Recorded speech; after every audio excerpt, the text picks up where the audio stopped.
Hey everyone, Joe and Isaias here from the Automator. And during the hero call, Isaias was demonstrating something that I'm sure a lot of us here have done.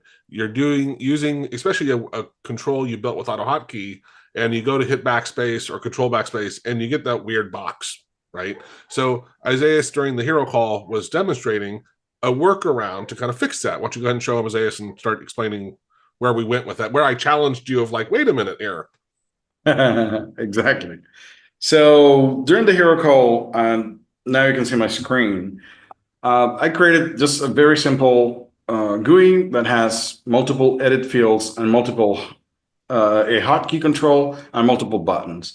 And the point with that was to say, hey, if you have a normal edit field and you start typing there, and let me do this real quick. So basically, if you start typing in here, especially if you have many spaces, if you try to do Control Backspace, which I got used to browsers like Chrome and editors like VS Code and stuff, whenever you do Control Backspace, it deletes the previous word. But in a normal edit control like this, what happens is that you get this little box because a special character was sent. And the font that you have doesn't have that special character and does that. It's very annoying. It doesn't matter what it is. It just doesn't delete the word, which is what you want. So we were talking about how to fix that, and we have talked about this in the past.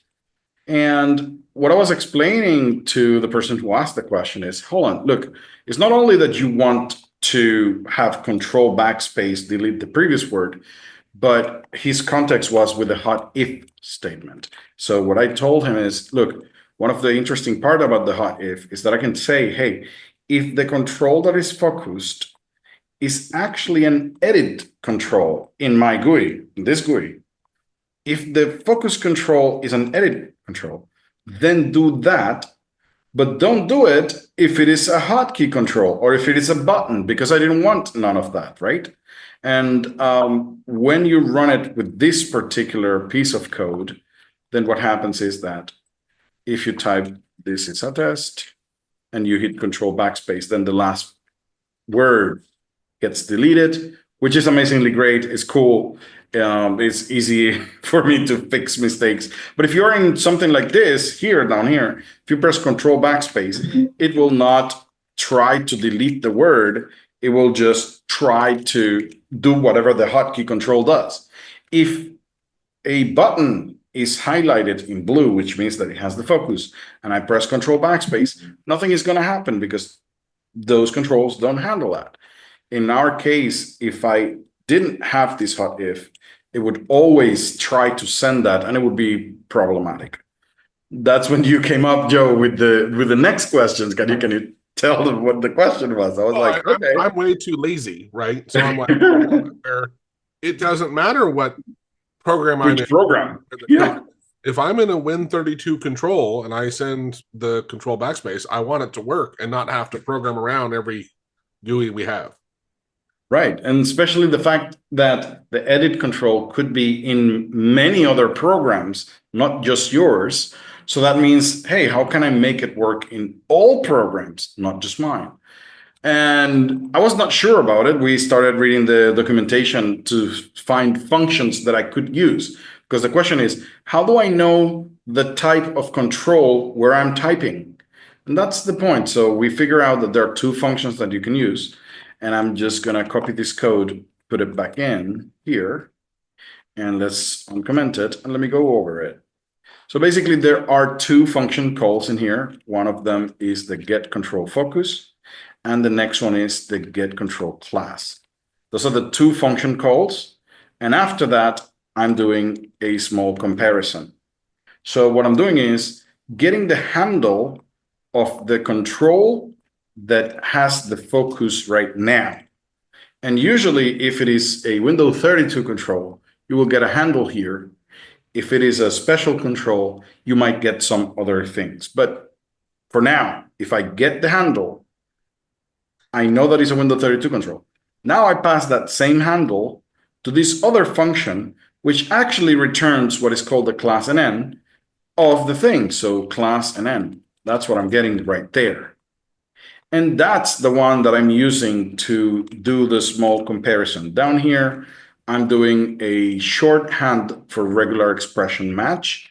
It could be the same if I just say regex match here, right? So that's basically what I'm doing inside an if statement. And I'm saying if that class contains the exact word edit, because regular expression match is case sensitive, then it is true. If it doesn't have it, it is false. So basically, if I put that in there like this, that's what I'm doing. I'm saying this is only going to work if the class NN of the active control contains the word edit. And I'm just mashing it all together because I didn't want, well, it is a hot if. This only happens once, but I want it to happen every time for the hotkey. So I just grabbed this, well, I converted this to a shorter version, which is the shorthand for regular expression match. That I actually put it in here, right there. And then this, I'm just going to put it right there. So I got rid of all the variables is what's going on. And that's how that works right there. And now let me test it. So basically, I'm going to copy it here, right? And before I run it, I'm going to show you a few places where that would happen. This is a test. All right, so that doesn't work. The one that I was looking at a few minutes ago, which is this script, also doesn't have it, but I will run it. So let me wait for it. And we noticed, like, for example, the character map app from Windows, here at the bottom, it also has some normal edit, right? And this doesn't allow me to do that either. So now I will just run this piece of code. I will run it. And now everywhere where I have a normal edit control, if I go here and I start typing, I will be able to delete it now. You see, that's so cool. Like, okay, but you'd say, well, you put that in this script, so maybe that's why no, well, no, it doesn't matter. Even if it is another program, this one, I didn't create it myself. I can just do the same here because the piece of code actually gets the active control, even if it is not on any programs created by yourself. If it is an edit control, you just fixed the problem. That's how we saw it. So this is very cool because you can put it, in something you're going to keep running all the time. But again, you put it once now, and you don't have to embed it in every one of your scripts everywhere. Remember to do the HotIf, because it's easy to forget the HotIf when you do it somewhere, and then you go to do something, and it actually tries to do it even though you're not in the program that you're in, right? So this anyway gets around that all. It's very cool. So if you enjoyed that, this is one of the things we talk about these kind of topics during the hero call. Isaias was going to save it for the hero call, and I said this is something that I think a lot of people will be interested in, so I wanted to make a separate video on it. But we do have those hero calls 3 hours a week, 2 hours on Friday, 1 hour on Saturday. Check it out. All right, thanks for watching. Cheers. Bye, guys.